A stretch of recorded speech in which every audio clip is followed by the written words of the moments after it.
월요일 아침 외신 브리핑입니다. 지난주 금요일 미국 증시는 5년 만에 최고치를 또 한 번 경신하면서 추가 상승을 했습니다. 그래서 그런지 우리나라 코스피 지수는 글쎄요, 좀 체감상으로 더 형편없이 좀 낮게 보이는데요. 외국인들이 갑자기 매도세로 전환한 이유는 무엇인지, 그리고 이 안에는 어떠한 이 재료들이 영향을 미쳤는지 오늘 집중적으로 한번 알아보기로 하겠습니다. 먼저 월스트리트 저널 코리아 리얼타임 보시죠. 우리나라가 수출 주도형 국가라는 점에서 저렇게 주식회사 대한민국이라고 표현했는데요. 그동안 여러 국내외 전문가들이 원화 강세, 환율 하락이 어떤 문제를 일으킬까 단지 그냥 설왕설래 수준이었는데, 이번에 현대, 기아차, 그리고 삼성, LG 등 주력 수출 기업들의 실적이 나오자 이 정도면 지금이 고점이 아니겠느냐, 이런 투심이 형성됐다는 거고요. 향후 원화 강세로 인한 매출 감소를 완전히 상쇄할 만한 모멘텀이 보이지 않는다, 이 같은 컨센서스가 형성됐고, 이들은 지난주 대규모 차익 실현 매도세에 나섰고 관련주들은 여기에 몸살을 앓았다. 이래서 험난한 새해 맞이라고 표현을 하고 있네요. 다음 블룸버그 통신 이어서 보시겠습니다. 역시 블룸버그 통신에서도 이 환율 시장, 외환 시장에 대한 이유를 들고 있는데요. 이머징 마켓이 급락을 했는데 대한민국에서는 코스피와 삼성전자가 선두에 섰다. 여기서 이 선두는 좋은 말이 아니겠죠. 이머징 증시가 두 달 내 최저치로 내려왔는 데 있어서 코스피와 삼성전자가 이렇게 뒤로 후진하는데 앞장을 섰다는 조금 불쾌한 제목인데요. 어쨌든 그 원인은 원화 강세에 따른 실적 감소 우려, 이렇게 들고 있고요. 여기다가 지난 주말 기아차 실적 실망까지 겹치면서 투자자들은 한국 수출주들의 비중을 선제적으로 줄이는 그런 투자 전략을 나타냈다고 밝혔습니다. 여기에는 일본을 비롯한 동아시아 수출국들의 환율 전쟁에 대응하기 위한 이 리스크 관리 전략이라는 이 대승적인 모멘텀도 배경에 깔려 있다는 설명입니다. 다음 비즈니스 위크 넘어가서 보시죠. 또 다른 이유를 IMF 경제 전망 하향, 그리고 중국 경제에 대한 우려, 여기서 들고 있습니다. 비즈니스 위크 보시죠.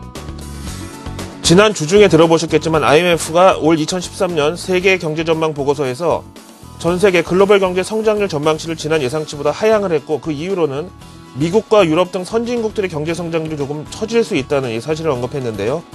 여기에 따라서 선진국 수출 비중이 높은 동아시아 제조업 관련주들이 매도 공세에 시달렸다는 설명입니다. 또 좀 엉뚱하지만 LG 생활건강이 제일 먼저 나와 있고요. 유니레버, 인도법인, 그리고 홍콩 증시에 상장된 중국 무역 상사 등이 대형 외국계 운용사들로부터 된서리를 맞았다, 이런 표현이 나와 있네요. 이 모든 현상의 원흉은 바로 엔화 약세 기조라고 볼 수가 있는데, 여기에 대해서 일본 현지 언론을 한번 보시죠. 사실은 지난 주말에 폐막한 다보스 포럼이라는 글로벌 이코노미 포럼에 참석한 이 일본 아마리 아키라 재정경제부 장관에 대한 이 스토리가 올라와 있는데요. 니혼게이자 신문입니다. 당연히 이 자리에서 독일 비롯해서 IMF 총재까지 최근 일본 정부의 지나친 엔화 약세 드라이브를 공격했는데요. 이런 이 무제한 양적 완화에 대한 각국 경제 수장들의 비판에 정면으로 반박했다는 내용입니다. 그 근거는 바로 일본의 양적 완화는 엔화 가치 하락을 목표로 둔 것이 아니라 일본 내수 경제의 물가 상승률을 글로벌 스탠다드에 맞추기 위해서 일본 중앙은행의 물가 상승률 목표치를 그동안 이 글로벌 스탠다드 절반 수준에서 2배 늘린 2%로 상향한 것뿐이다. 그리고 이를 달성하기 위해서 양적 완화라는 통화 정책과 주력 사업 정부 지원이라는 재정 정책을 동시에 추진하는 건데 무슨 문제가 되느냐라고 정면 대응했다는 내용이고, 잘했다, 이런 식으로 니혼게이자 신문에서 그런 스탠스를 좀 쓰고 있고요. 사진까지 올라와 있습니다. 그렇다면 여기에 대한 일본 현지 투심은 어떤지, 표심은 어떤지 여기 한번 들어보시겠는데요.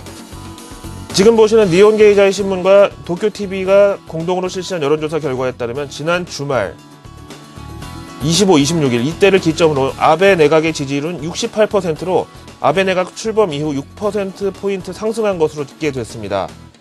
일본의 디플레이션 탈피를 위한 대대적인 양적 완화와 최근 일본 증시 강세에 민심은 일단 고무적인 것으로 나타났고, 이에 따라 올 여름 일본 참의원 선거에서 자민당에 표를 던지겠다는 유권자들은 42%, 반대로 야당에 투표하겠다는 사람은 신당 12%, 민주당 8%로 나타나서 최근 아베 내각의 극단적인 경기 부양책은 일본 내부에서 일단 강력한 지지를 확보한 것으로 나타났습니다.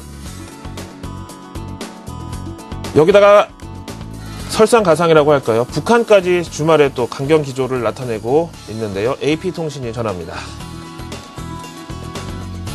북한 김정은은 핵실험에 대한 강력한 이 의지를 표방한 이 기자회견 그리고 관련 내용을 조선중앙통신을 통해서 전 세계로 공표를 했는데요. 지금 보시는 대로 주말에 일본도 통신위성 2기를 발사했다.